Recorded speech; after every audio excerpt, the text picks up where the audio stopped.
Muy bien, en nuestra clase anterior nosotros terminamos la controversia, bueno, o empezamos más bien la controversia semipelagiana, eh, dejando claro que era una controversia que surge a partir de una serie de teólogos y de pensamientos de la Iglesia francesa y representados especialmente por Juan Casiano, Fausto de Ries y Vicente de Lérins. El temor que ellos tenían, decíamos, era que el agustinianismo, sobre todo en el tema de la predestinación, había sido acusado de hiperagustinianismo, es decir, como una especie de fatalismo estoico, determinismo, donde la predestinación se convertiría más que todo era en una especie de guía o destino dirigido por un motor del mundo, el cual ya controla absolutamente todos los detalles y ese control, según Agustín, Dios, violando así el libre albedrío. Bueno, esa era la acusación que le hacían a Agustín y era la acusación que le hacían a los teólogos agustinianos. Sin embargo, pues nosotros entendemos que no es así. Esa era una mala interpretación de los teólogos que no estaban de acuerdo con la doctrina de la predestinación de Agustín. Y los teólogos franceses, con el miedo de que ellos también fuesen acusados de fatalismo estoico, deciden adoptar una posición un poco más intermedia. Y esa posición más intermedia es lo que conocemos como semipelagianismo, que yo les aclaré que al principio no se conocía como semipelagianismo, por cuanto el pelagianismo había sido declarado hereje. Nadie quería tener el nombre de un hereje. Se conocía como semiagustinianismo. Era mucho más cercano a San Agustín, sin embargo, con algunas diferencias en su pensamiento. No obstante, al pasar el tiempo, a los semiagustinianos, desde la lectura de la Reforma Protestante, se les conoció como semipelagianos. ¿Por qué tengo que aclarar esto?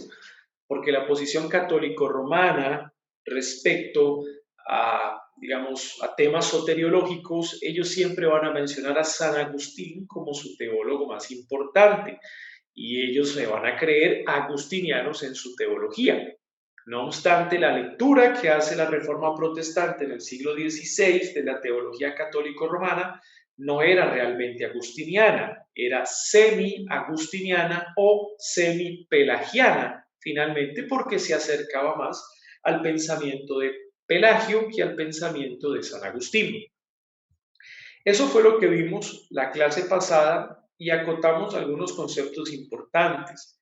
El concepto de gracia cooperativa en el semipelagianismo versus el concepto de gracia operativa desde el agustinianismo. Y decíamos que el concepto de gracia cooperativa se aplicaba a la regeneración. Para los semipelagianos, el hombre y Dios trabajan mutuamente para la regeneración. Eso se conoce como sinergismo en la regeneración. Gracia cooperativa. Dios y el hombre cooperan en el nuevo nacimiento. Pero por otro lado encontramos la gracia operativa de San Agustín que dice no, solamente opera un agente en la regeneración y ese agente es Dios, lo que nosotros conocemos como monergismo divino. Solamente Dios opera salvación, cambia el corazón y hace nacer de nuevo. Así que se contrapone, es decir, la gracia cooperativa versus la gracia operativa de San Agustín. También hablamos de la presencia de Dios como la base de la elección. Los semipelagianos hablaban de que Dios elegía a todos aquellos que Dios de antemano sabía que lo iban a elegir a él. O sea que para el semipelagiano, la doctrina de la elección se basaba en la presencia de Dios, en el conocimiento anticipado de Dios. Por otro lado, el versus es la predestinación desde el punto de vista agustiniano. Este no se basa en el conocimiento anticipado de Dios, sino en el decreto divino. Para Agustín, los elegidos habían sido decretados desde antes de la fundación del mundo que esos iban a ser salvos, no por lo que hicieran, no porque eligieran a Dios, no porque tuviesen algún mérito, sino por la pura voluntad de Dios. ¿Sí? Por la pura voluntad de Dios, el puro afecto de la voluntad de Dios. Entonces, aquí encontramos otro versus, la presencia de Dios en la predestinación de los semipelagianos y el decreto divino como la base de la predestinación del agustinianismo. Y en tercer lugar, vimos el pecado como enfermedad desde el semipelagianismo. El hombre no está realmente muerto en sus pecados, tiene una gran enfermedad, versus el hombre muerto en sus pecados o el pecado como muerte desde el agustinianismo. Así que esos conceptos es muy interesante que usted los pueda retener y pueda diferenciar gracia cooperativa en la regeneración, gracia operativa en la regeneración. La presencia como base de la elección, el decreto divino como base de la elección, el pecado como enfermedad, el pecado como muerte. Finalmente decíamos que el semipelagianismo fue condenado como una herejía en el sínodo de Orange del año 530. No solamente se confirma la condenación del pelagianismo, sino que se declara hereje al semipelagianismo. Por eso les decía que los teólogos que tomaron una posición intermedia no se llamaron semipelagianos, sino semi-agustinianos, efectivamente, para que no los acusaran o para que no los mezclaran dentro del pelagianismo. Por otra parte, triunfó la sola gracia en el sínodo de Orange en la regeneración. En el sínodo de Orange se deja claro que la regeneración no es una obra sinergista, donde operan dos, no, opera un solo agente y ese agente es Dios. Sin embargo, la doctrina de la predestinación de Agustín fue abandonada. En el sínodo de Orange se inclinaron más por el pensamiento semi-agustiniano de Juan Cassiano y los teólogos franceses en tomar una posición intermedia en la predestinación. Así, el semipelagianismo llega al siglo XVI. Y este es un punto importante porque podríamos pensar, pastor, si en el sínodo de Orange el semipelagianismo fue condenado como hereje, ¿por qué dice usted que aparece en el siglo XVI? ¿Qué pasó con esa declaración? Bueno, como todas las cosas ocurren al cambiar un representante eclesiástico, un papa o el obispo de Roma, pues asimismo pueden cambiar los dogmas, asimismo pueden cambiar ciertas tradiciones. Y eso fue lo que pasó. Después del sínodo de Orange, la mayoría de los teólogos se inclinaban a un concepto semipelagiano de la salvación, abandonando el concepto agustiniano de la sola gracia o gracia operativa en la regeneración. Y esto ocurrió, es decir, al pasar los años después del sínodo de Orange, casi los teólogos, en su mayoría católicos romanos, eran semi-agustinianos, tomaron una posición intermedia entre Pelagio y Agustín. Y es por esa razón que cuando llegamos al siglo XVI, vemos que el semi-agustinianismo o llamado semi-pelagianismo, pues está presente en la iglesia de nuevo y está presente en un representante del humanismo de la época. Recuerdan lo que es el humanismo, ¿verdad? Y aquí tenemos que diferenciar el concepto. Una cosa es el humanismo aplicado a aquellos que han dedicado su vida a los estudios y a las lenguas humanas, es decir, todos aquellos que se dedicaban al latín, al griego, a la filosofía, a estudios, digamos, estudios de historia, se les llamaba humanistas, porque estudiaban las letras clásicas, porque estudiaban la filosofía, incluso estudiaban la teología. Eran humanistas como estudiosos. A eso me voy a referir. No me voy a referir al concepto de humanista desde el punto de vista de que el hombre es la medida de todas las cosas. Eso es otra cosa. El concepto humanista del mundo dicta que el hombre es el centro del mundo y no Dios. Bueno, no me voy a referir a ese concepto, me voy a referir al concepto académico de lo que es el humanismo. Todos aquellos que dedicaron sus vidas al estudio de las letras clásicas. Básicamente, esos son humanistas en el siglo XVI. Por cierto, Juan Calvino fue un gran humanista, porque los primeros estudios que hace Calvino y en los cuales es reconocido como un gran académico es el comentario al libro de Clementia de Lucianeo Séneca. Recuerdan que Séneca era la mano derecha o el secretario de Nerón en el siglo I, y Séneca era un estoico, participaba, hacía parte del pensamiento y la escuela estoica de filosofía. Y Séneca pues tiene un gran material bibliográfico. Juan Calvino estudió a Luciano Séneca y uno de sus primeros trabajos en el área académica fue de Clementia, comentarios a De Clementia de Séneca. O sea que Calvino era considerado un gran humanista en la época y posteriormente un gran teólogo. O sea, desde ese punto de vista es que nos vamos a enfocar en este momento. Erasmo de Rotterdam, y de él voy a hablar. Él es uno de los más grandes representantes del humanismo en el siglo XVI. ¿Qué quiero decir con esto? Quiero decir que él representaba la academia. Si había una persona que conocía muy bien las letras clásicas, como era el griego o era el latín, era Erasmo de Rotterdam. Si había una persona que tenía un estilo supremamente envidiable en la época para escribir, era Erasmo de Rotterdam. Si había una persona que tenía una posición privilegiada en las altas esferas del gobierno, era Erasmo de Rotterdam. Si había una persona que tenía una posición privilegiada en la iglesia, era Erasmo de Rotterdam. O sea, estamos hablando de una persona que encarnaba el humanismo académico en el siglo XVI. ¿Qué va a pasar con Erasmo de Rotterdam? Erasmo de Rotterdam va a tener un contacto cercano con las obras de Martín Lutero. Ustedes recordarán, Martín Lutero, el 31 de octubre de 1517, clava las 95 tesis contra las indulgencias en la Catedral de Wittenberg. Eso ocurrió ese día. Y a partir de ahí empieza un proceso de reforma en la Europa occidental, lo cual va a desembocar en un cisma religioso muy fuerte, que va a cambiar el mundo y va a cambiar la civilización occidental. ¿Qué quiero decir con esto? Que en medio del debate entre Lutero y la Iglesia Católica Romana, Erasmo de Rotterdam toma una posición intermedia.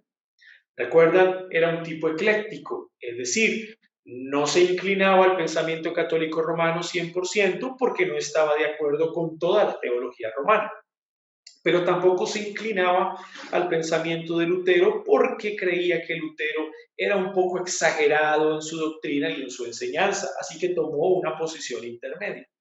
Realmente lo que hace Erasmo de Rotterdam es seguir el camino del semipelagianismo, los cuales tomaron una posición intermedia entre Pelagio y San Agustín. Lo que hace Erasmo de Rotterdam es tomar una posición intermedia entre Lutero y el pensamiento, digamos, general del catolicismo romano. Claro, era un hombre diplomático y no quería meterse en problemas ni con Lutero y la Reforma, ni con el catolicismo romano. No toma una posición, toma una posición más bien ecléctica, es decir, ni para un lado ni para el otro lado. Ese era Erasmo de Rotterdam. ¿Qué va a pasar? En su contacto con las obras de Martín Lutero, a Erasmo hay un tema que le preocupa y es el tema de la libertad. La libertad. Al parecer, Lutero ha hecho mucho hincapié en una doctrina que es la doctrina del pecado. Ya para el año 1520, que Lutero escribe La cautividad babilónica y dice que el Papa es el anticristo y se sienta en el trono de Satanás, que fueron unas declaraciones bastante fuertes, pues Erasmo le pide a Lutero que tenga prudencia, que tenga cuidado en sus comentarios respecto al Papa y al clero, y que tenga cuidado con sus comentarios respecto a la libertad del hombre. Al parecer, Martín Lutero había explicado la doctrina del pecado original y había hecho un fuerte énfasis en que todos los hombres nacen malos y ya nacen completamente depravados por naturaleza. Son depravados, son malos. Y al parecer, la lectura que hace Erasmo de Rotterdam de los libros de Lutero, en su análisis, entiende como si Lutero estuviese suprimiendo la libertad humana, algo así como el malentendido de la doctrina de la predestinación de San Agustín, como que si San Agustín se hubiese vuelto fatalista, bueno, esa percepción tenía Erasmo de Lutero, como si Lutero fuese una especie de fatalista, así como lo fueron los estoicos. O sea, que Erasmo hace la misma lectura que hicieron los semipelagianos de Agustín. Ahora Erasmo la hace de Martín Lutero. Recuerden que Lutero es agustiniano en su concepción sobre el pecado y la predestinación. Entonces, ¿qué va a ocurrir? Va a ocurrir que Erasmo, preocupado y como gran humanista que defendía la libertad del hombre, la libertad humana, pues va a empezar a escribir en contra de algunas obras de Martín Lutero que según él eran bastante fuertes y violentaban la libertad. Y el libro de Erasmo es de libero arbitrio, lo que significa del libre albedrío o de la libre voluntad. Y lo que hace Erasmo de Rotterdam es que establece la importancia de la libertad que tiene el hombre para escoger, para decidir, no solamente respecto a su propia vida, sino respecto a Dios. Y que uno de los regalos de Dios es que el hombre tenga la libertad de escogerle, puesto que el hombre fue puesto en Edén y Dios probó su libertad si amaba a Dios o no amaba a Dios, y finalmente el hombre falló en esa prueba, decidiendo un camino contrario al camino de Dios. Así que en su libro lo que hace Erasmo de Rotterdam es que establece la importancia de la libertad del hombre como regalo de Dios, no solamente para tomar decisiones personales, sino para tomar decisiones respecto a Dios en asuntos espirituales. Sin embargo, el libro no gusta en el lente de Martín Lutero. O sea, Martín Lutero no está de acuerdo con el contenido del libro arbitrio. Y Martín Lutero responde al libro de Erasmo de Rotterdam con un libro llamado De Servio Arbitrio. ¿Qué significa ese libro de Servio Arbitrio?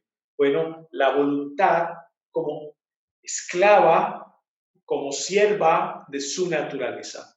La voluntad está esclava, es lo que Martín Lutero dice. La tesis de Lutero en este libro es la siguiente. Es decir, todos los seres humanos tienen una voluntad. Todos los seres humanos tienen una voluntad. Dios no quita la voluntad del hombre porque de lo contrario sería un robot, seríamos agentes mecánicos. Todos los seres humanos tienen una voluntad, pero esa voluntad o es libre o es esclava. Una de las dos. O la voluntad es libre o la voluntad es esclava. Para Erasmo de Rotterdam, esa voluntad era libre. Todos los hombres nacían con una voluntad libre para elegir entre lo bueno y lo malo. Para Martín Lutero, y en su libro de Servio Arbitrio, esa voluntad es esclava. Es esclava debido al pecado original, es esclava debido al pecado de nuestros primeros padres. La tesis es la siguiente. La voluntad del hombre es esclava de su naturaleza. Esa es la tesis de Martín Lutero. La voluntad del hombre es esclava de su naturaleza. Pregunta, ¿con qué naturaleza nace el hombre? ¿Con una naturaleza buena o con una naturaleza depravada? La tesis de Lutero va a dictar, el hombre nace con una naturaleza depravada. Por ende, su voluntad es esclava a la naturaleza depravada que tiene. Por lo tanto, el hombre no tiene libertad para elegir las cosas buenas o el sumo bonum, como llamaba Agustín, el sumo bien, que es Dios. Esa es la tesis de Lutero. Ahora, ¿cuál es el debate aquí? El debate es probar si la naturaleza del hombre está completamente depravada o no. Miren que el debate realmente no se va a centrar en la voluntad, porque la voluntad va a ser el resultado de su naturaleza. El debate se centra en probar si la naturaleza del hombre es verdaderamente depravada o no lo es. Evidentemente, los argumentos de Erasmo de Rotterdam era que la naturaleza del hombre no estaba completamente depravada. Por lo tanto, la voluntad del hombre no era esclava a esa naturaleza completamente depravada porque tenía cosas buenas. O sea que la voluntad del hombre podía elegir lo bueno o elegir lo malo. En el caso de Lutero, Lutero probaba que la naturaleza del hombre era completamente depravada, por lo tanto, su voluntad era esclava solamente a hacer cosas malas. No podía elegir a Dios ni elegir los asuntos espirituales. Ante eso, se presenta otro debate. El debate, entonces, ¿por qué los hombres hacen cosas buenas? Es decir, hay hombres que no son cristianos, pero que hacen cosas buenas. Incluso hacen más cosas buenas que muchos hombres que son cristianos. Bueno, ¿cuál es la razón? La razón es que Dios ha dotado a todos los hombres, con una bondad general. Esa bondad general no está en el corazón del hombre, sino que Dios Permite que los hombres hagan cosas que beneficien a otros hombres o a la sociedad, de tal manera que la sociedad o los otros hombres reconozcan esas obras como buenas. Sin embargo, eso no quiere decir que para Dios sean buenas. Y se citan a los profetas como Jeremías, que dice que todas las cosas o las obras de los hombres son como trapo de inmundicia. Y ustedes entienden lo que se conocía como trapo de inmundicia. Eran los trapos con los que las mujeres se protegían en los tiempos de su periodo menstrual. Ese era un trapo de inmundicia manchado de sangre, el cual se tenía que botar porque no tenía un uso constante, no tenía un doble uso. De esa manera, Lutero prueba que la naturaleza del hombre está completamente depravada, por lo tanto, su voluntad es esclava de esa naturaleza. Y el hombre solamente puede elegir el mal y no puede elegir asuntos espirituales como Dios u otros asuntos ligados a Dios. Dios en su bondad general le permite a ese hombre hacer obras que para los otros hombres sean provechosas o buenas. Más adelante, Felipe Melanchthon, que va a ser testigo del debate entre Erasmo de Rotterdam y Martín Lutero, va a acotar un concepto que nosotros hoy vamos a conocer como gracia común. El famoso concepto de gracia común, muy debatido por muchos, muy defendido por otros. ¿Qué quiere decir el concepto de gracia común? Que en la gracia común el Señor permite que los hombres malos hagan cosas buenas. Ese concepto va a ser elaborado por Felipe Melanchthon, que va a ser el discípulo de Martín Lutero. Así que el debate entre Erasmo y Lutero realmente es un debate entre un semipelagiano, Erasmo de Rotterdam, y un agustiniano, Martín Lutero. Martín Lutero defiende que la naturaleza está depravada y la voluntad es esclava a esa naturaleza, y Erasmo de Rotterdam defiende que la naturaleza del hombre no es completamente depravada, por ende su voluntad, al ser esclava de esa naturaleza no completamente depravada, puede elegir entre lo bueno y lo malo. Así que Erasmo, un gran humanista, encarna el semipelagianismo más académico en el siglo XVI. Sin embargo, para nuestra extrañeza quizá, Felipe Melanchthon, el discípulo de Martín Lutero, y una persona supremamente preparada, ya a los 17 años era profesor de filosofía en la Universidad de Wittenberg, tenía grandes alcances intelectuales. Para nuestra sorpresa, Felipe Melanchthon va a terminar cayendo en una especie de teoría sinergista de la regeneración. Lo contrario a Martín Lutero. Recuerden que en la regeneración Martín Lutero era monergista divino. Ya ustedes entienden lo que significa. El agente, el único agente que opera en el nuevo nacimiento del hombre es Dios. Y el hombre no coopera con su nuevo nacimiento. Esa es la posición de Martín Lutero y era la posición de Agustín de Hipona. Pero para nuestra sorpresa, Felipe Melanchthon, el discípulo de Lutero, va a tomar una posición más sinergista, una teoría más sinergista de la regeneración.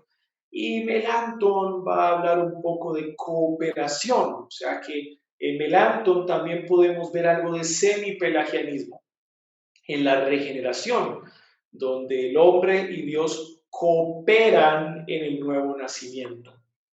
Y la posición de Melanchthon alcanza cierto grado de diferencia entre la posición de los semipelagianos del medioevo, en que Melanchthon pues hace un fuerte énfasis en que Dios dota con una gracia conocida como preveniente o precedente a los hombres.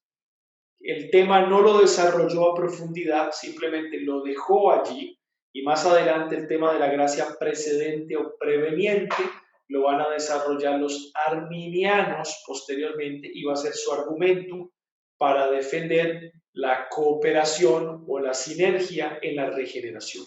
Pero eso lo vamos a ver más adelante. Y finalmente, el socinianismo, que fue un movimiento protestante que, digamos, desemboca del pensamiento de un hombre llamado Fausto Socino, un hombre que de tantos en medio de la reforma protestante del siglo XVI, en medio del cisma en Zúrich, en medio del cisma en Alemania con Lutero, en medio de la persecución de los hugonotes en Francia, pues sale un hombre más que dice apoyar la causa de la reforma, dice estar en contra del catolicismo romano. Fausto se llamaba Fausto Socino, de ahí viene el socinianismo, y Fausto Socino pues va a caer en una serie de herejías, sin embargo herejías que van a arrastrar a muchos. Una de ellas es el antitrinitarismo. Fausto Socino explicó la seidad de Dios de una manera muy diferente, como la explicaron hasta ese momento la Iglesia y como se dejó estipulado en los grandes concilios. Y Fausto Socino va a caer en un antitrinitarismo negando la personalidad del Hijo, negando la personalidad del Espíritu Santo, cayendo en un unitarismo o un sabelianismo. Ustedes recordarán el sabelianismo o el monergismo modalista del siglo III, también conocido patripacionismo, donde Dios pues obviamente es uno en esencia y es uno en persona, por lo tanto quien muere en la cruz es el Padre muere en la cruz, de ahí viene el concepto de patripacionismo. Bueno, Fausto Socino va a caer en un antitrinitarismo, en un unitarismo. Esa va a ser una herejía, sin embargo va a arrastrar a muchos. Uno de los hombres antitrinitarios también, que hacía parte de esos círculos, era un doctor español llamado Miguel Servet. No sé si ustedes recordarán que Miguel Servet va a estar ahí en un debate con Juan Calvino porque finalmente se le aplica pena de muerte y hasta el día de hoy se acusa a Juan Calvino de la muerte de Miguel Servet. Era un antitrinitario y estaba en los círculos del pensamiento unitario, en los cuales también pertenecía Fausto Socino. El socinianismo coge mucha fuerza en Polonia, sin embargo es perseguido por el catolicismo romano, es perseguido por los reformadores como herejía, pero aparte de la herejía acerca de la esencia divina y las personas de la Trinidad, otra herejía del socinianismo fue la negación del pecado original. O sea que vemos en Fausto Socino y en el socinianismo no solamente la encarnando el semipelagianismo, sino más allá, encarnando el pelagianismo. Porque ustedes recordarán que el semipelagianismo, pues, en esencia no niega el pecado original, solamente que en la práctica es donde tienen su confusión. Pero en el papel, en la teología, pues se declara que creen en el pecado original. Sin embargo, el pelagianismo que vimos anteriormente no creía en el pecado original. Recuerdan que Pelagio creía que el pecado de Adán y Eva era solo de Adán y Eva y no ha sido transmitido a la raza humana ni siquiera la culpa de ese pecado. Bueno, Fausto Socino va a caer aún mucho más profundamente que los semipelagianos y va a regresar al pelagianismo negando la existencia del pecado original. Por ende, no solamente vemos semipelagianismo en Erasmo de Rotterdam, semipelagianismo en Felipe Melanchthon, sino que también vemos ahora un pelagianismo en Fausto Socino y los socinianos del siglo XVI. ¿Qué nos indica esto, mis amados hermanos? Nos indican que estas herejías realmente nunca murieron. Nunca murieron. Puede que en un concilio, puede que en un sínodo hayan sido declaradas herejes y puede que los personajes, los representantes hayan sido exiliados, pero yo les decía a ustedes, el hecho de que un personaje haya sido declarado hereje no quiere decir que el pensamiento de ese personaje muera con él.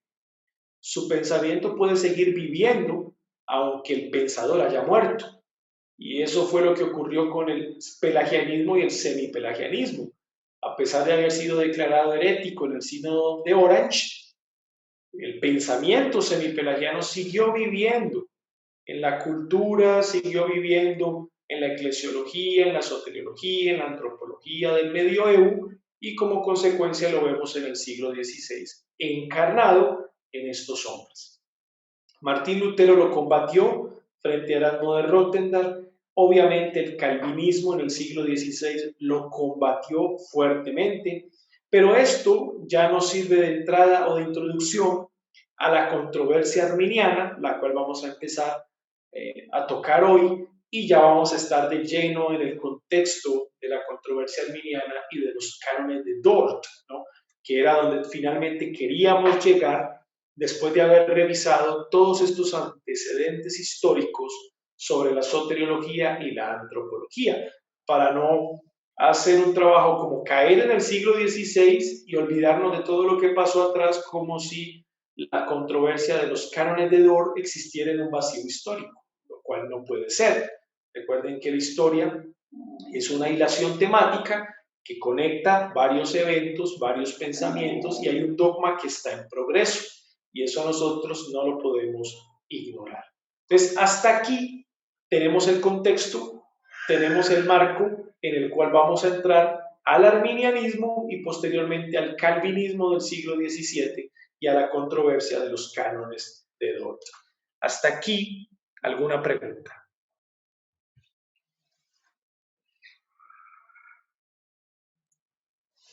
Pueden habilitar los micrófonos, hermanos, si tienen alguna pregunta. Buenas tardes. Aló. Sí, la escuchamos, hermano.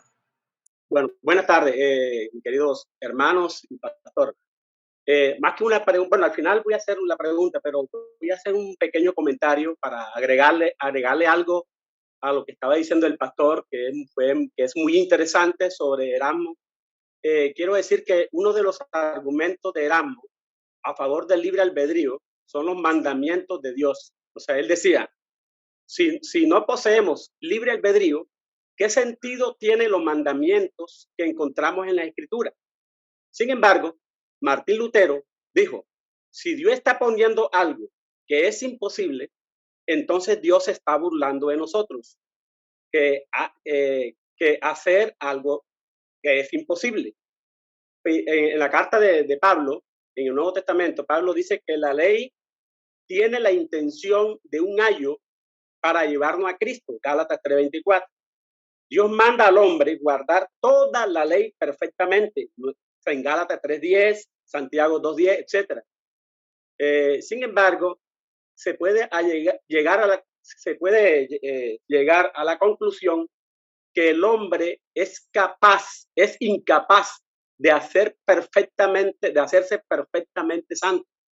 Entonces, si Dios dice que en su palabra que hay que guardar toda la ley, ¿significa eso que yo puedo guardar toda la ley? ¿O quiere decir que Dios me quiere hacer o hacerme ver en mí la impotencia de cumplir la ley que hay en su palabra y más bien yo tengo que ir a Cristo en vez de cumplir la ley, buscando lo que solo Cristo puede darme? Bien, entonces ese era el aporte. Erasmo decía con respecto a los mandamientos, era una mala interpretación. Erasmo decía que por si Dios ponía los mandamientos, entonces ¿para qué lo va a poner? Si no tenemos libre albedrío, ¿para qué lo iba a poner? Pero Martín Lutero aclara bien eso. Y la pregunta, pastor, que vaya encaminada hacia, no creemos nosotros, los reformadores, que se le fue un poquito la mano a todos esos reformadores como Martín Lutero, como Martín Lutero, como Calvino, como los seguidores de Calvino, etcétera, que condenaron, que aparte de condenar a todo lo que eran semipelagianistas o pelagianistas, no solamente lo condenaron, lo catalogaron como hereje, sino que también lo mataron, los asesinaron. Entonces, la pregunta va exactamente ahí.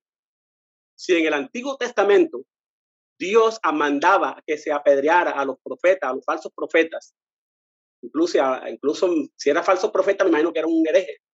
¿Será que Dios en la gracia, como los errores que cometieron estas personas que pensaban diferente, no sería que se le fue la mano a todos esos reformadores de asesinar a esas personas como herejes, condenarlos como herejes y así mismo matarlos? Esa es la gran pregunta mía. No podemos hacer ahora en la gracia esto ahora nosotros acerca de un hereje. Pastor, ¿me puede comentar sobre eso? Gracias, mi hermano Gaspar. Bueno, primero, en cuanto al comentario, al aporte que hiciste, que fue muy importante, quiero recordarles que Erasmo digamos, cuando habla de los mandamientos, si Dios nos manda a obedecer los mandamientos, pues es porque tenemos libre albedrío. Ese concepto no es erasmiano propio, es decir, no es algo original de Erasmo, sino que recuerdan que ese fue el debate precisamente de Pelagio. Pelagio, cuando le escribe a Agustín, ese es el argumento que Pelagio le da a Agustín. Es decir, si Dios ha mandado los mandamientos es porque el hombre puede obedecerlos. De lo contrario, Dios se estaría burlando de nosotros. Eso fue lo que Pelagio le escribió a Agustín, y Erasmo de Rotterdam lo que hace es que toma el argumento de Pelagio para acotar a su defensa del libre albedrío o de la libre voluntad. Eso es lo que va a pasar. Ahora, yo les decía que lo que nos ayuda a aclarar esto son dos conceptos o dos términos: responsabilidad y capacidad. ¿Recuerdan lo que les expliqué? Todo hombre es responsable delante de Dios por creación. Todo hombre es responsable delante de Dios por creación, aunque no tenga la capacidad. Y recuerdan el ejemplo que les puse del banco. Usted va al banco, tiene la capacidad de pagar, el banco le presta, usted pierde su trabajo, pierde la capacidad de pagar la deuda, pero no la responsabilidad de pagar la deuda. O sea que los mandamientos no solo ahí para recordarnos nuestra incapacidad de obedecerlos, sino que los mandamientos están ahí es para recordarnos nuestra responsabilidad de obedecerlos. Y es por esa razón, en el juicio final, que el Señor pues va a juzgar a todos los hombres, porque los mandamientos les recuerda a todos los hombres que son responsables ante Dios, moralmente, y es por eso que Dios los va a juzgar. Y quiero añadir una frase: la ley instruye, pero no capacita. Recuerde eso, querido estudiante, la ley instruye, pero la ley no capacita. Y esa es la diferencia del antiguo pacto al nuevo pacto. Recuerdan cuando Pablo en 2 Corintios capítulo 3 habla del antiguo pacto como un ministerio de muerte o ministerio de condenación. Lo que está diciendo Pablo es que la ley podía instruir al hombre, pero no lo podía capacitar. ¿Qué indica eso? Que el hombre incapaz de obedecerla es culpable ante la ley y por ende la ley lo mata. ¿Sí? Y luego Pablo contrasta el ministerio de muerte del antiguo pacto o ministerio de condenación con el ministerio del Espíritu o el ministerio de justificación del nuevo pacto. Queriendo decir, en el nuevo pacto, el Espíritu Santo capacita al elegido para que obedezca la ley. Así que la ley en el nuevo pacto no solamente instruye, sino que la ley se convierte en el resultado de un hombre que ha sido justificado por Dios. Entonces, es importante también tener ese concepto. La ley instruye, pero la ley no capacita. Y en la pregunta que hizo Gaspar, es una pregunta muy difícil de responder. Primero quiero hacer alguna precisión. No podemos acusar a todos los reformadores de matar. Es decir, esa acusación no la podemos hacer, porque, bueno, finalmente Lutero no mató a nadie.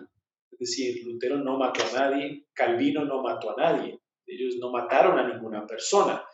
Lo que ocurrió es que en el contexto político en el cual se encontraba, participaron de algunas sentencias del Estado respecto a algunas personas o personajes particulares.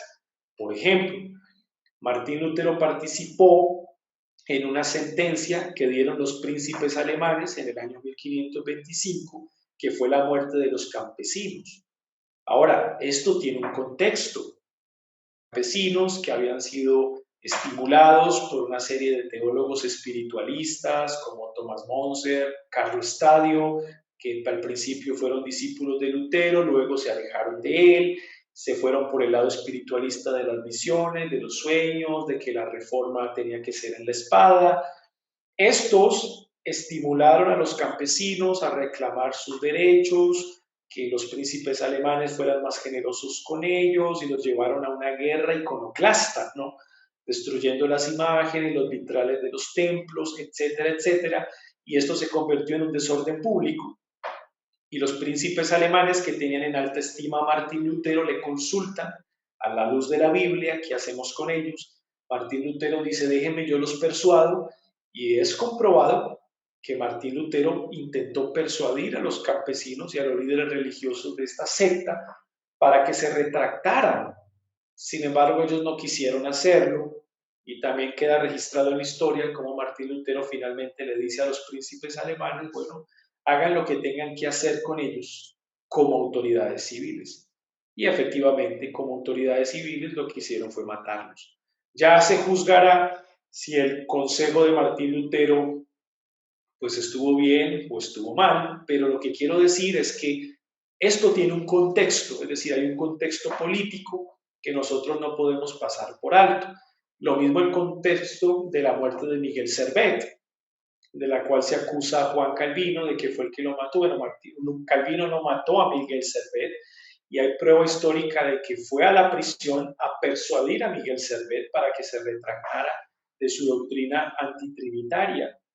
Miguel Servet fue un gran proselitista del unitarismo, pues simplemente se enfrentó a las autoridades civiles del cantón ginebrino. Ahora, hay que aclarar algo.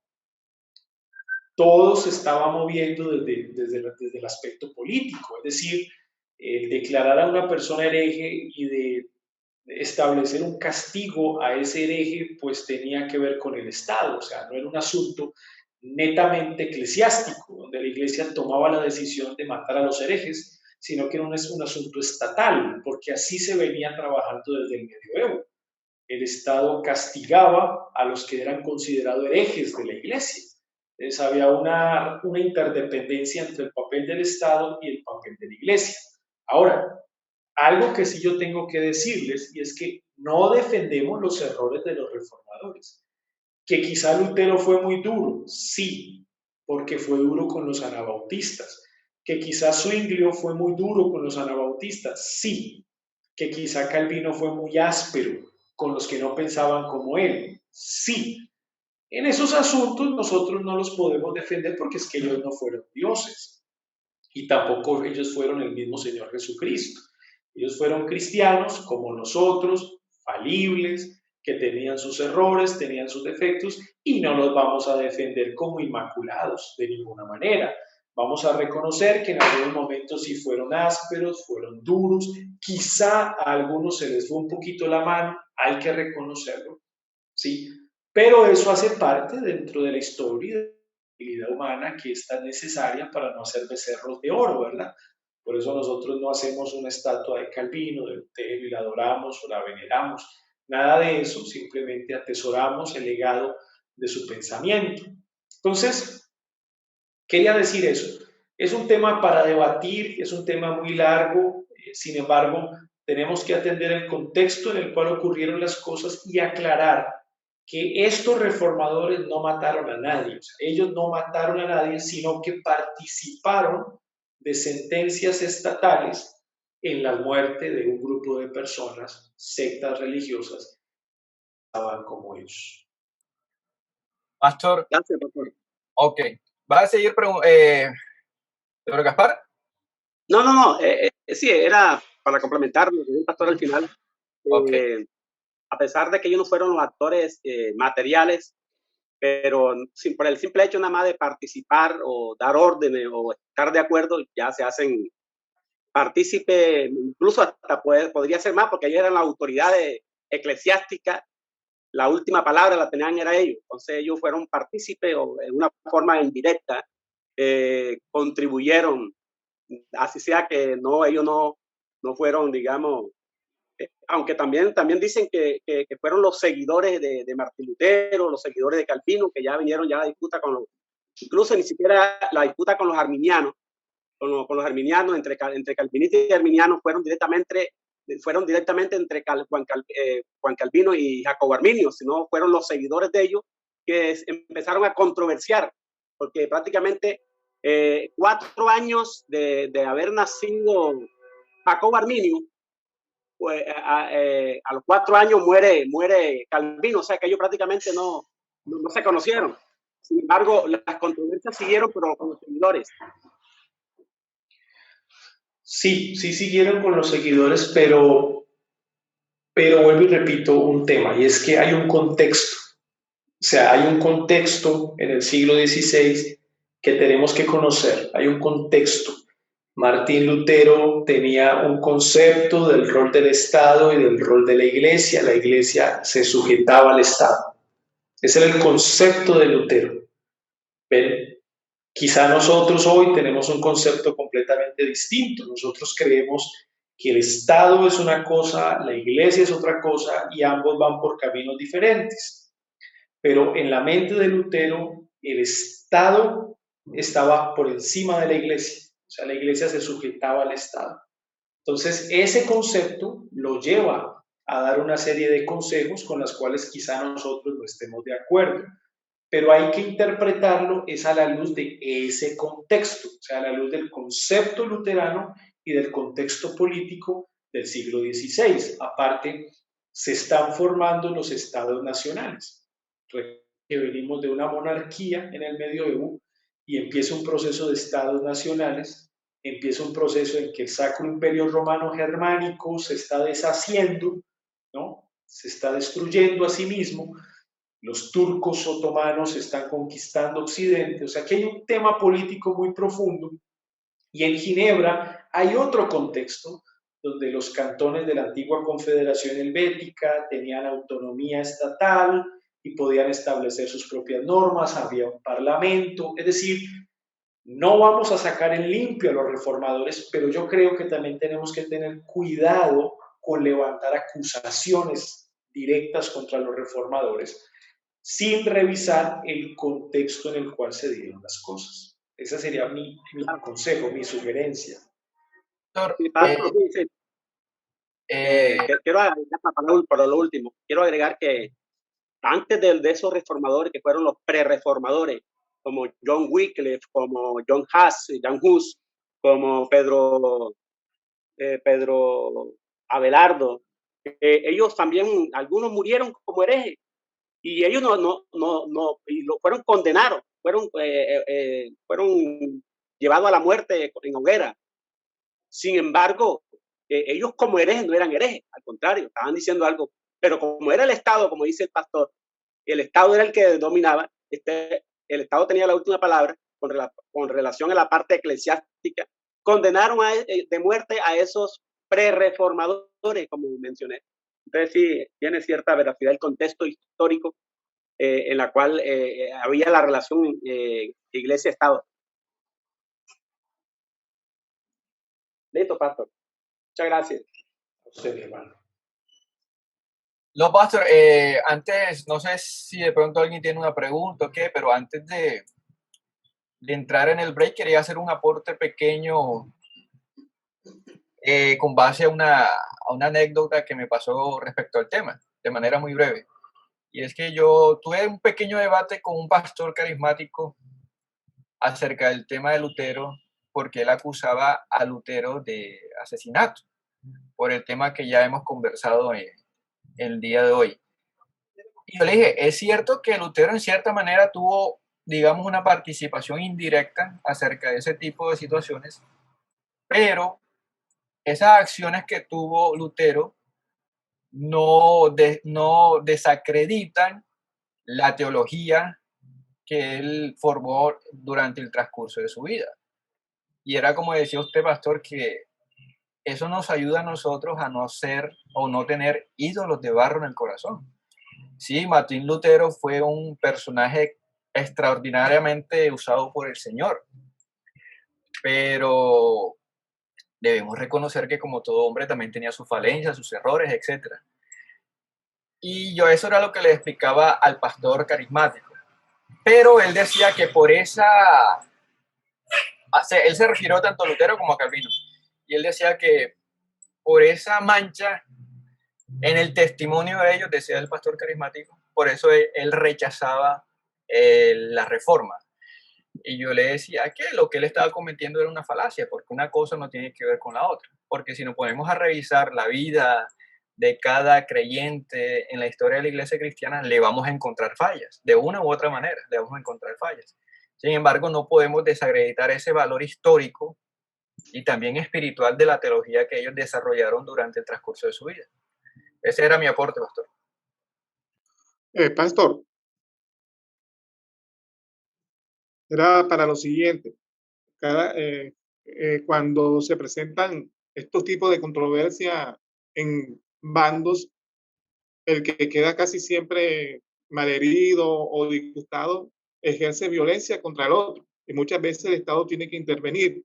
Vemos el caso cuando los donatistas no se sintieron a gusto, va Agustín, habla con ellos, pero Agustín al ver que ellos todavía ejercían una fuerte violencia en contra de aquellos que no estaban de acuerdo con él, entonces el Estado le tocó intervenir. Entonces, como decía usted, por eso siempre tiene uno que mirar el contexto antes de hacer una acusación contra aquellos personajes. Ese es mi aporte, pastor. Muchas gracias, mis hermanos. Y yo quiero hacer una reflexión, y es que, a ver, quizá nosotros, al hacer el análisis de la historia, en el cual el debate que estamos conversando, pues nos parece como un tanto extraño, un tanto duro, el que el Estado, pues, sí, haya establecido dichas sentencias de hoguera, ¿cierto? Tortura, etcétera. Sin embargo, la mente del ser humano es así. Y esa es la reflexión que yo quiero traerles. Por ejemplo, cuando sucede un caso, por ejemplo, abominable de un violador y que viola a una niña, a un niño, lo primero que viene a la mente del hombre es ojalá lo torturen, ojalá lo piquen, ¿cierto? Lo quemen, lo maten. Es lo primero que viene a la mente, incluso de cristianos. Es decir, es lo primero. Es decir, la oración de ten misericordia del violador es una oración casi que imprecatoria. Ten misericordia del violador, pero que lo metan preso. Ten misericordia del violador, pero ojalá lo quemen. Ten misericordia del violador, pero... O sea, es casi que una oración imprecatoria. ¿Por qué les digo esto? Porque es una lucha. O sea, en temas de justicia, todos los seres humanos luchamos, incluyendo los cristianos. Los cristianos también luchamos con el tema de la justicia. Y cuando vemos injusticia o cuando vemos actos que nos parecen injustos, no nos gusta y protestamos y demandamos y peleamos y hasta peleamos siendo cristianos. Es decir, tomamos una posición defensiva. Entonces hay que reflexionar porque ciertos grupos eclesiásticos que toman el ejemplo de Calvino, de Lutero, de sus participaciones en estas muertes y lo que hacen es que rechazan toda su teología por esto. Esos pastores, con los cuales yo también he tenido la oportunidad de tener algún debate, oran maldiciendo al incrédulo en sus oraciones en los cultos. Y no te puedes meter conmigo porque yo soy cristiano, no te puedes meter conmigo porque yo soy un hijo de Dios. Si te metes conmigo, entonces el Señor te castiga. Si nos pasa algo como iglesia, el Señor traerá las 7 plagas sobre ellos. Son declaraciones que en el ámbito carismático y pentecostal se acostumbran. ¿Qué es eso?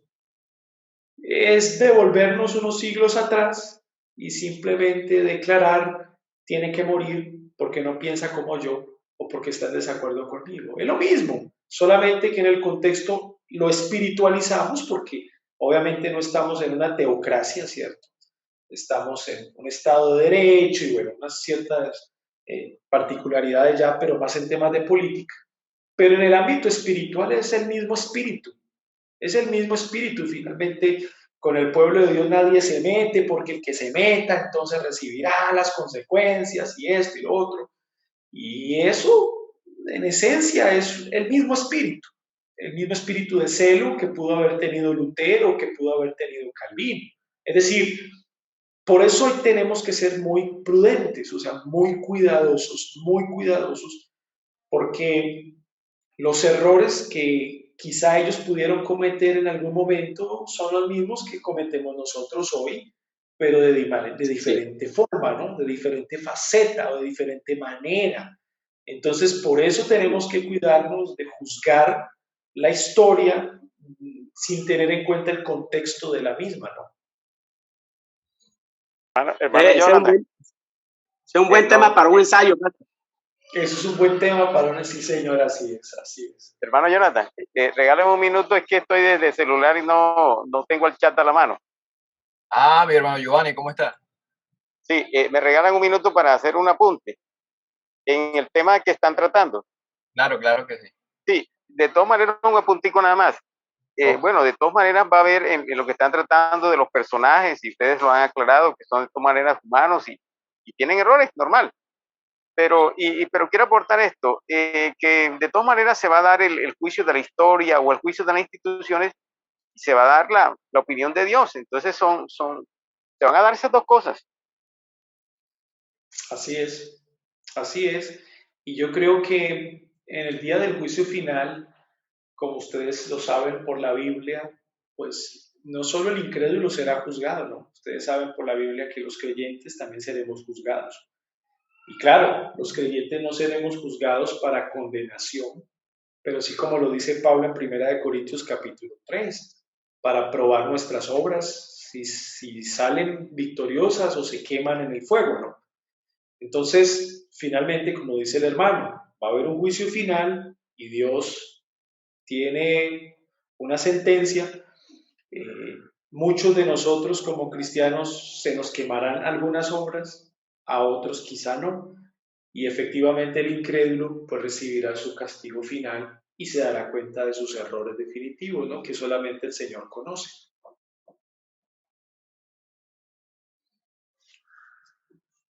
Perfecto, pastor. Entonces creo que no hay más aporte, más preguntas. No sé, iniciamos el receso por 10 minutos.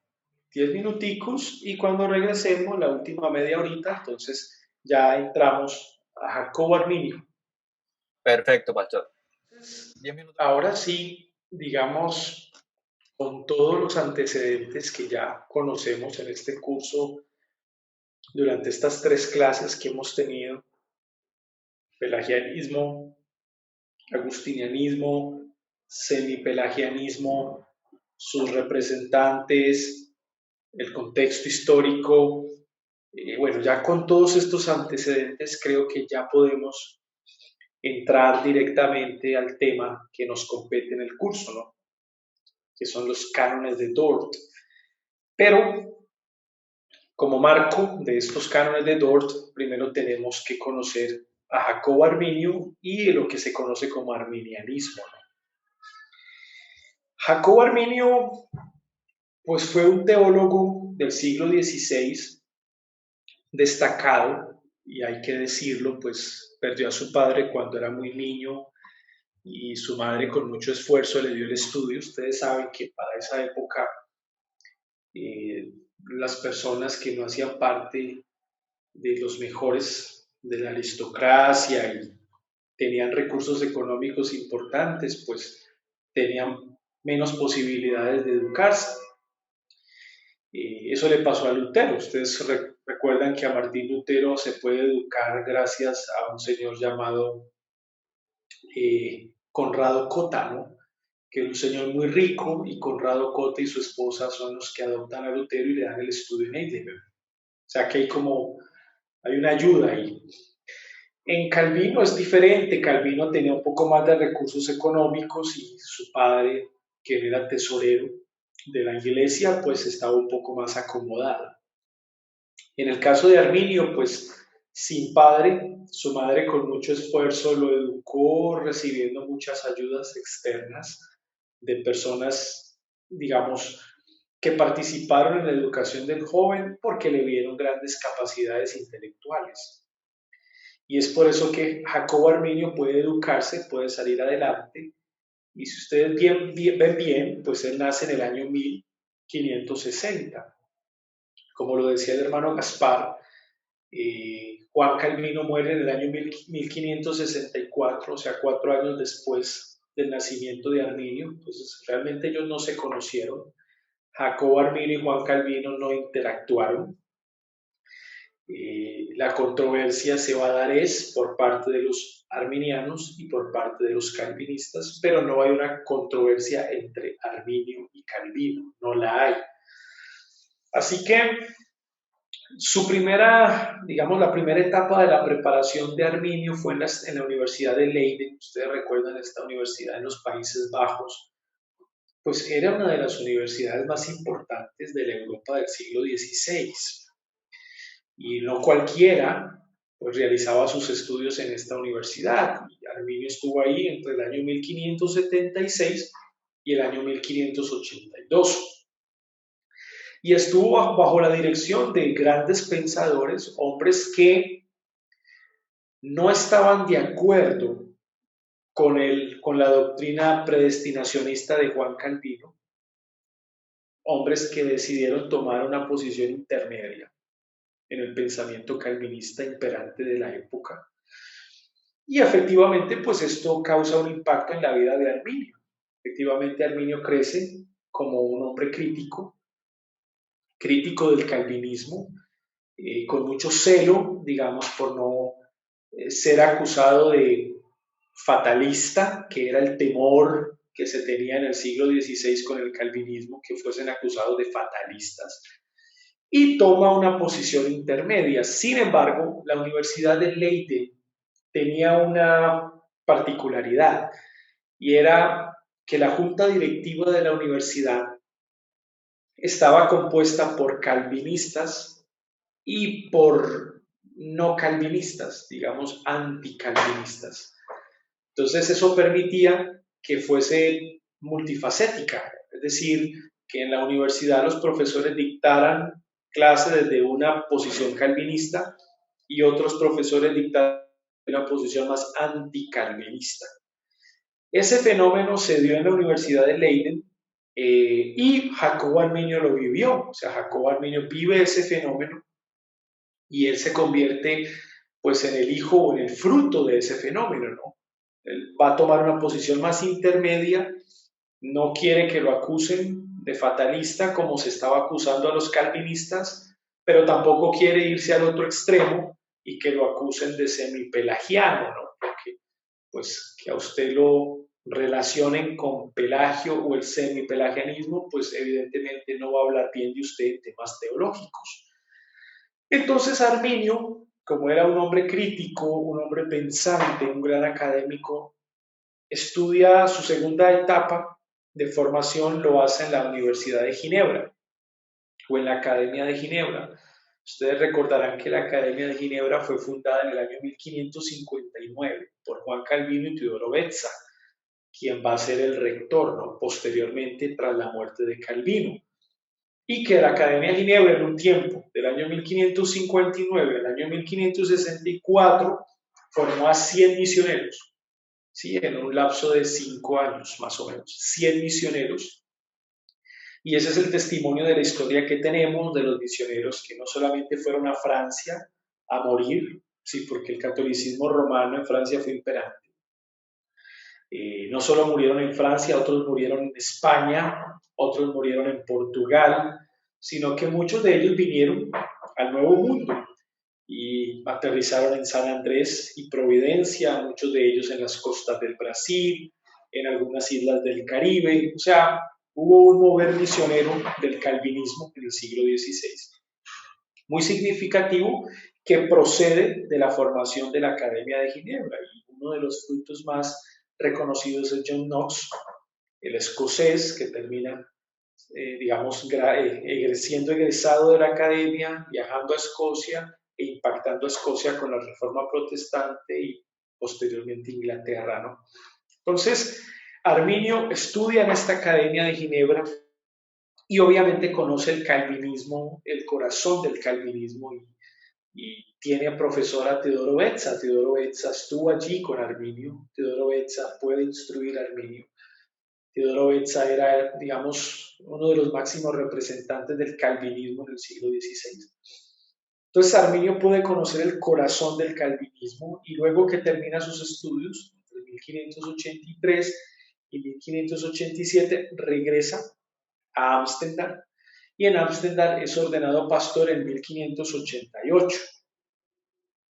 Cuando Arminio es ordenado pastor calvinista, es decir, Cuando él regresa a Holanda como un pastor, como un teólogo calvinista, inicialmente. Sin embargo, podemos ver que sus convicciones no eran muy firmes. Es decir, aunque llegó como un teólogo calvinista, vamos a ver que en su pastorado, luego de haber sido ordenado pastor, va a mutar, ¿sí? Y no se va a ver un calvinista como Teodoro Bezza, como lo fue Juan Calvino, sino que se va a ver un calvinista un poco más ecléctico, un poco más simpatizante, un poco más abierto, no tan cerrado, y va a mutar. El pensamiento de Arminio va a mutar, quizás son sus convicciones, ¿no? Él ha sido educado con pensadores anticalvinistas y con pensadores calvinistas. Él tiene las dos posiciones y eso le permite, pues, tomar una posición, y la posición que toma, según desde la perspectiva arminiana, es una posición intermedia. Le huye al calvinismo considerado como fatalista, pero al mismo tiempo, según ellos, le huyen al semipelagianismo considerado como humanista. Entonces, desde la lectura arminiana, ellos han tomado una posición intermedia. Esa es la lectura arminiana. Digamos, si fuese yo un pastor arminiano, esa sería la lectura. Le huyo al calvinismo para no ser considerado fatalista, porque creo que el calvinismo sería fatalista en la predestinación, pero le huyo al semipelagianismo para no ser catalogado humanista. Entonces tomo una posición intermedia. Esta sería la lectura de un arminiano, ¿verdad? Sin embargo, nos vamos a dar cuenta que la lectura que hicieron los calvinistas de los arminianos fue otra. Y los calvinistas van a concluir que los arminianos eran semipelagianos. O sea, por mucho que quisieran huir del semipelagianismo, finalmente son semipelagianos. Y eso es lo que nosotros en estas clases que nos quedan, pues vamos a analizar, ¿no? Vamos a analizar, vamos a explicar. El caso es que el debate inicia en el año 1603. 1603, cuando Jacobo Arminio hace parte de la junta directiva de la Universidad de Leiden. Yo les dije que tenía grandes dotes de maestro, ¿no? Entonces, obviamente la universidad invita a Jacobo Arminio a ser parte de la junta directiva en el año 1603. ¿Cuál es el problema? Que en esa misma junta directiva estaba un teólogo calvinista bastante celoso por la doctrina calvinista, Francisco Gomarús. Francisco Gomarús. Y Francisco Gomarús, obviamente, se va a poner, es decir, va a haber una discusión, va a haber un debate con Arminio, porque Arminio, como profesor de la Universidad de Leiden, pues va a hacer proselitismo de su posición intermedia, ¿no? Vamos, ni soy calvinista, ni soy semipelagiano, y empieza a exponer sus argumentos. Francisco Gomarús, que está al otro lado, él es calvinista realmente, pues cree que Arminio tiene la capacidad de influir en los estudiantes y cree que Arminio tiene la capacidad de, digamos, levantar un movimiento anticalvinista bastante fuerte, bastante peligroso, preocupante para la época. Empieza la controversia, realmente la controversia es entre Arminio y Gomarús. Esa es la controversia, Arminio y Francisco Gomarús. Ahí está. La controversia no es entre Arminio y Calvino. Calvino ya está muerto. Es entre Arminio y Francisco Gomarús.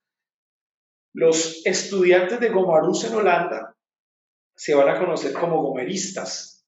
Así los conocemos en la historia, como los gomeristas, que son los discípulos de Gomarús. El que de Jacobo Arminio. El caso es que la Universidad de Leiden se va a convertir en el lugar donde se dan los debates más duros entre los calvinistas y los anticalvinistas. Ese va a ser el epicentro de la controversia. La Universidad de Leiden. ¿Qué va a pasar? Va a pasar que ambos tenían mucha importancia, tenían reconocimiento, eran reconocidos como grandes teólogos los dos, así que tenían mucha acogida.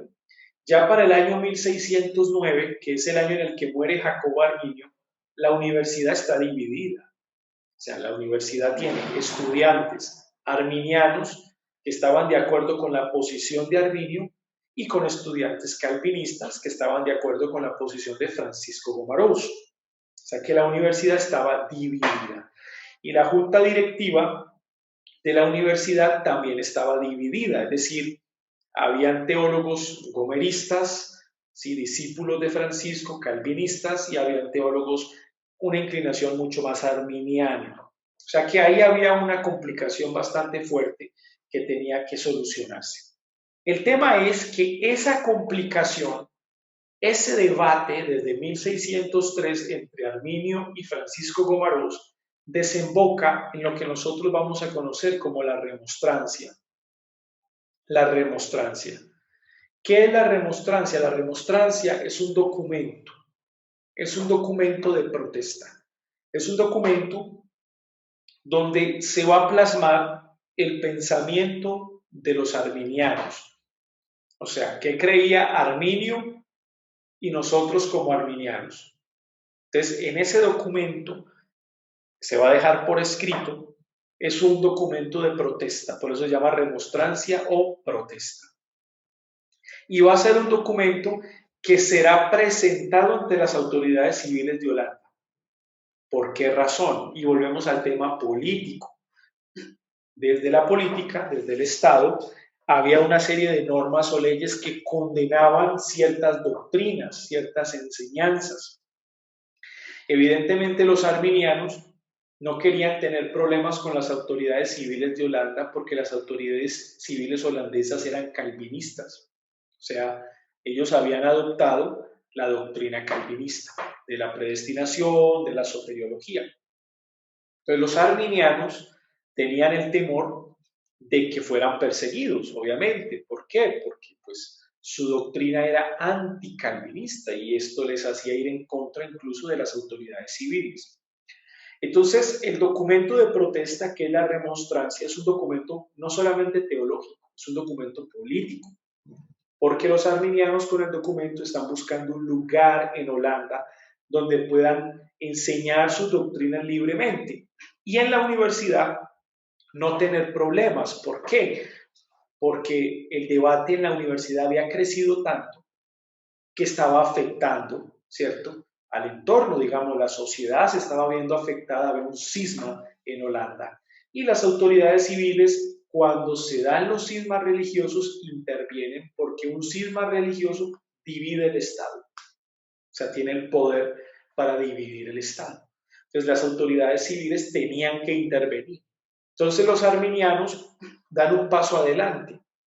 Y el paso adelante es que con el documento de protesta, la remonstrancia, quieren curarse en salud, es decir, quieren reflejar, manifestar en qué creen, cuál es su pensamiento y que las autoridades civiles holandesas lo analicen a la luz de la Biblia y finalmente pues decidan si es una doctrina correcta o es una doctrina incorrecta. Básicamente es eso, y también pues mostrar su diferencia clara con los calvinistas de la época, que no pensaban como los calvinistas pensaban. ¿Qué pasó? Esta protesta, este documento se realiza en 1610, un año después de la muerte de Arminio, dirigido por Jacobo Utenbogaert, es un arminiano reconocido, y por Simón Episcopus, que también va a ser otro arminiano reconocido. Jacobo Utenbogaert y Simón Episcopus son los que van a convocar a los estudiantes arminianos, a los teólogos arminianos del momento, y con ellos van a redactar la remonstrancia 610. Así se va a realizar ese documento. ¿Qué va a pasar? Jacobo Utenbogaert y Simón Episcopus están esperando que los calvinistas respondan a la protesta. Esto era muy común en la época. Cuando Martín Lutero pues, fue convocado a la Dieta de Worms, recuerdan, a defender sus tesis contra el catolicismo romano, pues evidentemente lo que hace el sínodo de Worms es esperar que Martín Lutero se retracte, y una vez se retracte, pues que todas las cosas sigan igual, pero lo que hace Martín Lutero es que aprovecha la Dieta de Worms es para demostrar el porqué de su protesta. ¿Sí? Siempre hay como esa opción en la cual yo puedo defender mis tesis, o sea, mis argumentos.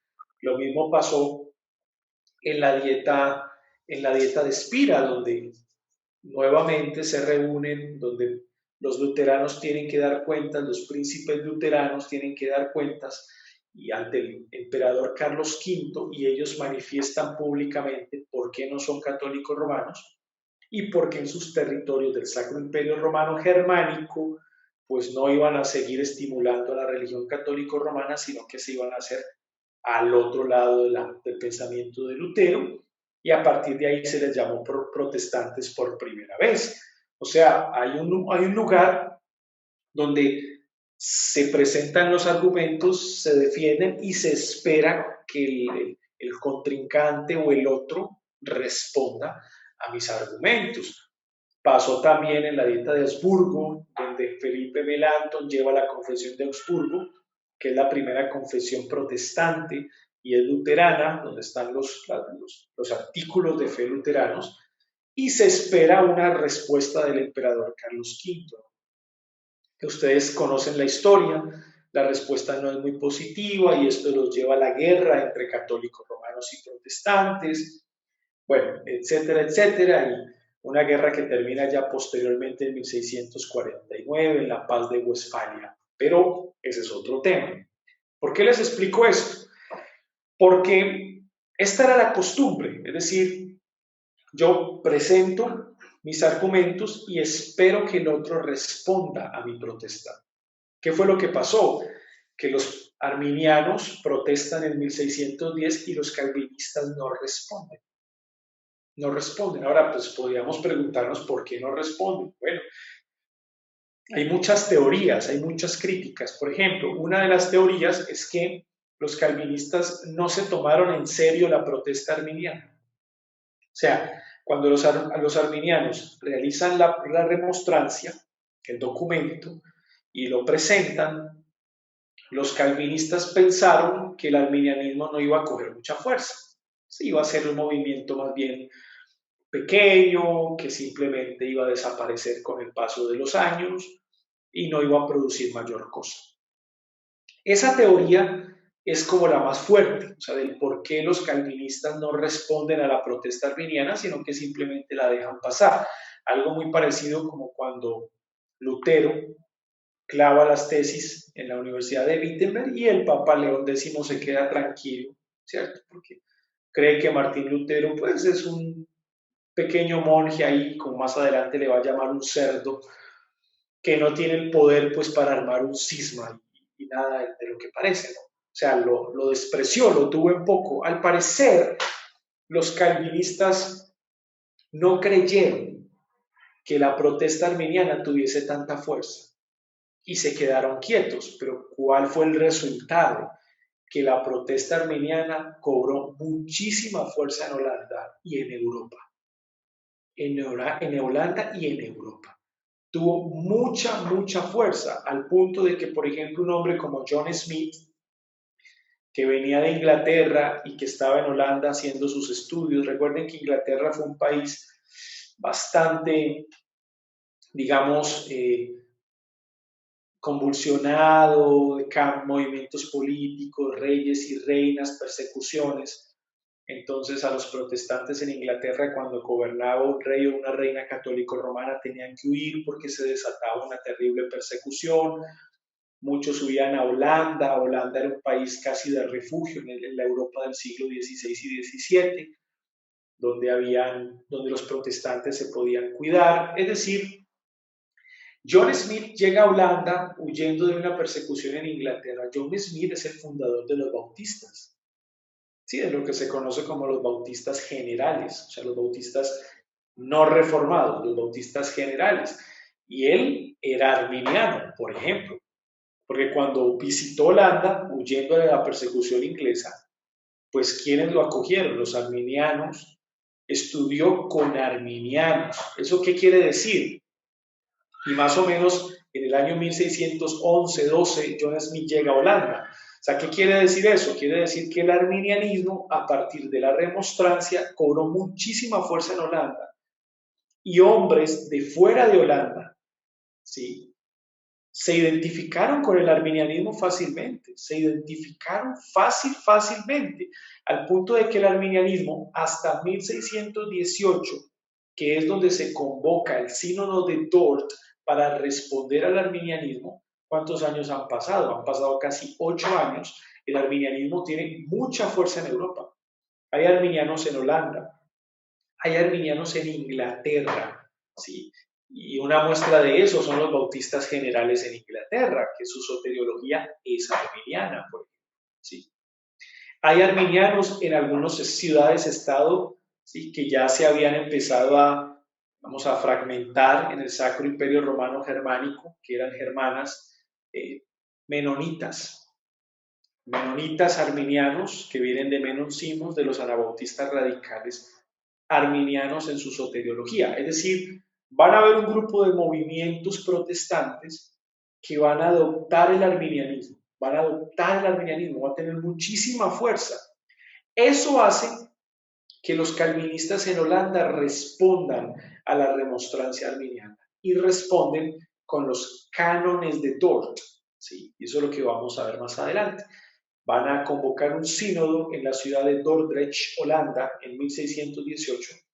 En ese sínodo, quiero aclarar, no solamente se establecen los cánones de Dort. Cuando hablamos de cánones estamos hablando de dogmas o reglas doctrinales, sino que también se establecen otros principios sobre el día del Señor, si el domingo es el día de reposo o no es el día de reposo. Otros temas también se incluyen allí. Pero lo que nos compete son los cánones de Dort. Así que la pregunta en este momento de la clase es, pastor, ¿qué decía la remonstrancia? O sea, ya nos explicó el marco histórico en el cual se da, pero el contenido de la remonstrancia. Y para dejar aquí la clase, básicamente la remonstrancia se resumía en 5 puntos. 5 puntos. Y los voy a subrayar en negrilla en la pantalla. Punto número 1, acerca de la elección. Acerca de la elección, o sea, la remonstrancia en el primer punto hablaba de la elección, por obvias razones, porque el temor que tenían era de fatalismo, ¿no?, por la predestinación de Calvino. Artículo 2, acerca de la expiación. Expiación, y este era el gran debate también, el cual los calvinistas pues habían acentuado muy bien su posición. Artículo 3, acerca del pecado. ¿Qué pensaban los arminianos del pecado? Artículo 4, acerca de la gracia. ¿Cuál era su definición de gracia? ¿Cómo definían ellos la gracia? Obviamente la gracia de Dios. Y artículo 5, acerca de la seguridad de salvación. O sea, cómo ellos entendían la seguridad de salvación, si la entendían como el semipelagiano la entendía o si la entendían como los calvinistas la entendían. 5 puntos o 5 artículos. En eso consistía la remonstrancia arminiana, acerca de la elección, número 1, acerca de la expiación, número 2, acerca del pecado, número 3, acerca de la gracia, número 4, y acerca de la seguridad de la salvación, número 5. Y en la próxima clase, que será el próximo sábado, Dios mediante, vamos a analizar cada uno de los puntos de la remonstrancia o de los artículos de los arminianos en su contenido, qué decían y cómo lo fundamentaban bíblicamente, para ya entrar de lleno en nuestro tema. Pero eso sería para la próxima clase, porque ya se nos acabó el tiempo. Si alguien tiene alguna pregunta en lo que hablamos durante este espacio, tenemos 8 minutos para responder.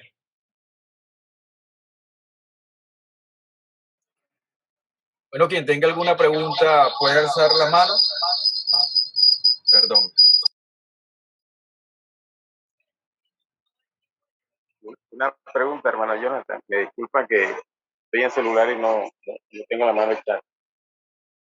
Tranquilo. Pastor Alejandro, una pregunta. Te hablo de los bautistas. ¿Cómo ubicaríamos a los bautistas generales, ¿también serían semipelagianos? Buena pregunta, mi hermano Giovanni. Bueno, realmente esto es algo que vamos a conocer en las clases que vienen más adelante, cuando conozcamos la remonstrancia arminiana, ¿por qué? Y simplemente lo dejo como una abrebocas, y es que generalmente distinguimos a los arminianos de los semipelagianos. O sea, generalmente nosotros decimos el arminianismo pensaba una cosa, el semipelagianismo pensaba otra cosa. Y yo tengo que decir sí y no.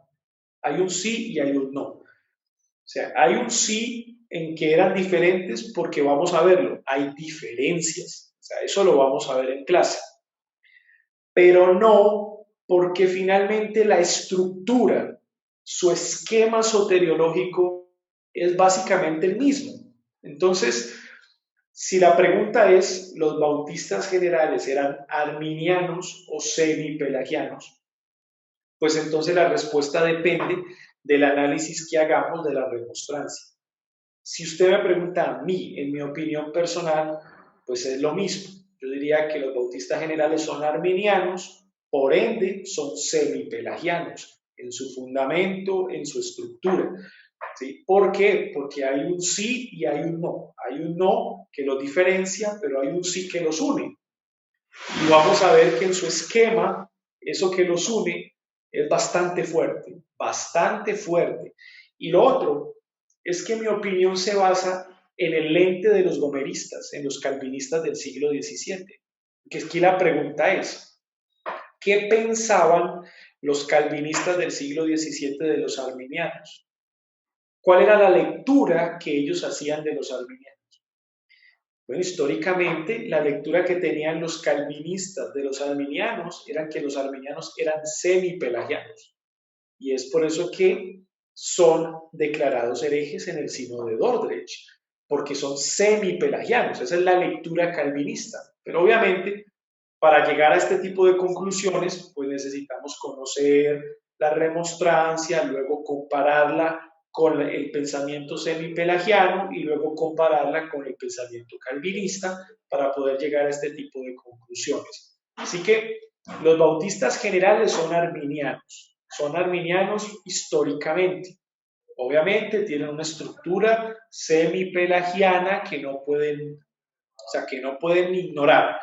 Son arminianos. Y hay que distinguirlos de los bautistas particulares, que históricamente se conocían como particulares por la doctrina de la expiación calvinista. Eso lo vamos a ver cuando estudiemos los cánones de Dort, ¿sí? Y la palabra reformados se acotó posteriormente en el siglo XIX y XX, ¿no? En Norteamérica. Cuando se dice bautista reformado es algo posterior. Originalmente se conocía como bautista particular en el siglo XVII. Particular para diferenciarse del bautista general que creía que Cristo había muerto por todos los hombres. Los bautistas particulares se diferenciaban en que Cristo había muerto particularmente por los elegidos. Entonces, eso también hay que distinguirlo en esta parte de la historia.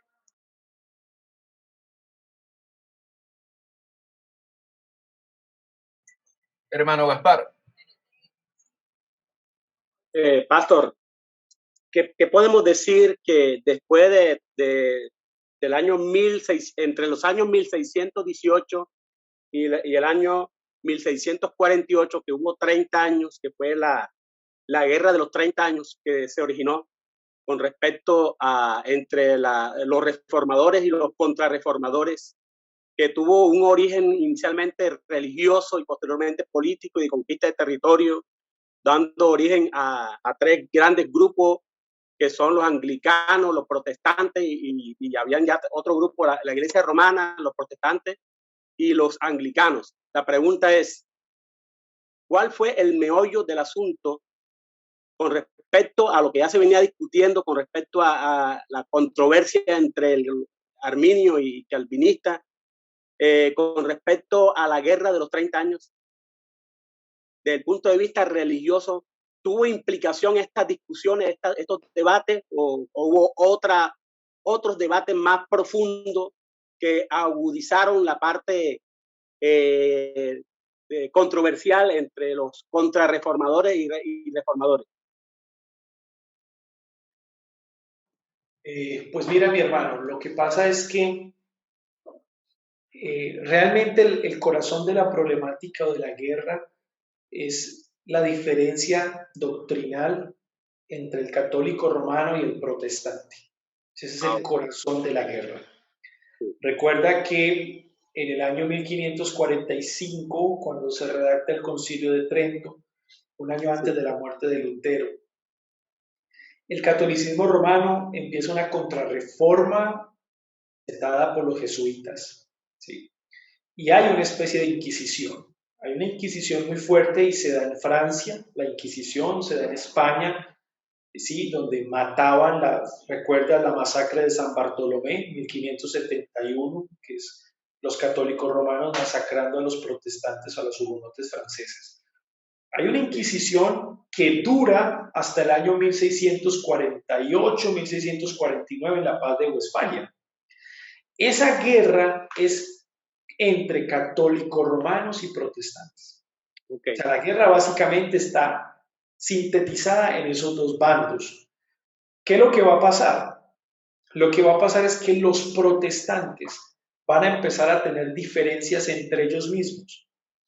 Entonces vamos a ver, luteranos y calvinistas van a tener diferencias, ¿sí?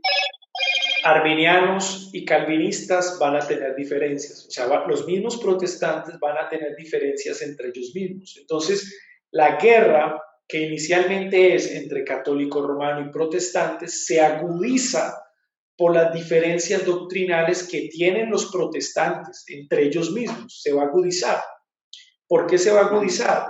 Porque efectivamente si tenemos un país como Holanda, que era un país mayoritariamente protestante y las autoridades civiles eran calvinistas, estamos en un periodo en el cual el catolicismo romano está presionando, ejerciendo presión para que Holanda sea católica romana otra vez. Pues las autoridades civiles de Holanda, ¿qué esperan? Que la ciudadanía holandesa apoye la causa.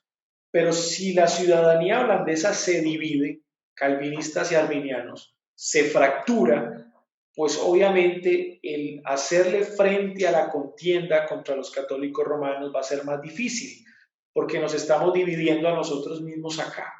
No sé si me hago entender. Entonces, eso fue lo que agudiza la guerra. O sea, lo que agudiza la guerra es la división interna que sufren los países protestantes por las diferencias que tienen entre ellos de doctrina. Y eso es lo que va a agudizar la guerra contra los católicos romanos. Ok. Gracias, pastor. A ti, mi hermano.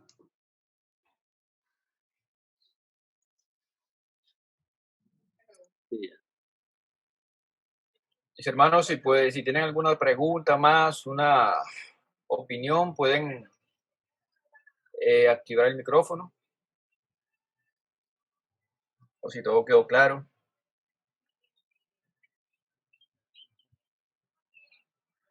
Pastor Alejandro, ahora que usted habló de estas guerras, de todas maneras, en este contexto es decir, de lo que usted está tratando, de estos temas que está tratando, usted va a tocar este tema de qué manera estas guerras incidieron entre arminianos y calvinistas, por ejemplo, aunque usted habló de las guerras bueno, usted habló de las dos guerras, de las dos confrontaciones, pero la pregunta de pronto es, estas guerras internas, en el caso del protestantismo, tuvieron que ver con el tema entre la controversia entre los arminianos con los calvinistas, por ejemplo. Efectivamente, cuando se declara hereje al arminianismo en el sínodo de Dordrecht, por ley, los herejes no podían estar en el territorio, por ley, o sea, era una ley del Estado. Si el Estado declaraba hereje, digamos, se declaraba hereje una persona, esa persona por ley no podía estar en el territorio, esa persona tenía que sufrir el exilio, o sea, tenía que abandonar el territorio. ¿Qué es lo que va a pasar? Que cuando se declaran herejes, los arminianos, muchos huyen, o sea, son exiliados de Holanda, otros se quedan en Holanda, o sea, haciendo resistencia. Y cuando se da la resistencia, se da la persecución. ¿Por qué? Porque el Estado holandés pues no va a permitir que los arminianos resistan a la autoridad y evidentemente los van a perseguir y se presenta una serie de confrontaciones entre las autoridades civiles holandesas y los arminianos. Obviamente porque eran calvinistas las autoridades civiles. Entonces, sí va a haber una persecución y va a haber una guerra. Sí, muchos arminianos van a ser brutalmente perseguidos, etcétera, etcétera. Eso se da. Otros arminianos, como es el caso de Simón Episcopus, él huye de Holanda y se va a refugiar en una ciudad-estado en Europa, donde va a redactar la Confesión de Fe Arminiana, que será editada o publicada en el año 1621, o sea, 2 años después del Sínodo de Dordrecht, lo cual demuestra otra vez la teoría de que aunque se produzca el exilio o la muerte del hereje, el pensamiento continúa, ¿sí? Continúa el Simón Episcopus, continúa Jacobo Jutenbogar. Ahora, esas persecuciones se dieron después del Sínodo de Dordrecht. Hay una guerra entre los arminianos que resisten a las autoridades civiles holandesas. Por supuesto que las hay, sin embargo hay que ser claros. La oportunidad que le dieron las autoridades civiles a los arminianos era que abandonaran los territorios, efectivamente para no, digamos, establecer una pena de muerte, sino que tenían que abandonar. El exilio era el castigo. Los que resistieron, pues obviamente se tuvieron que enfrentar a las autoridades y ahí es donde viene la persecución y ahí es donde viene la guerra. Pastor, entonces, por ejemplo, los concilios, pues en la historia de la iglesia, pues aclararon las controversias doctrinales y en el caso también de lo que estamos viendo, estos cánones de Dort y bueno, y otras asambleas, por decirlo de manera genérica. Pues claro, esto contribuyó a aclarar, en el caso de los concilios, las controversias, aclarar la doctrina.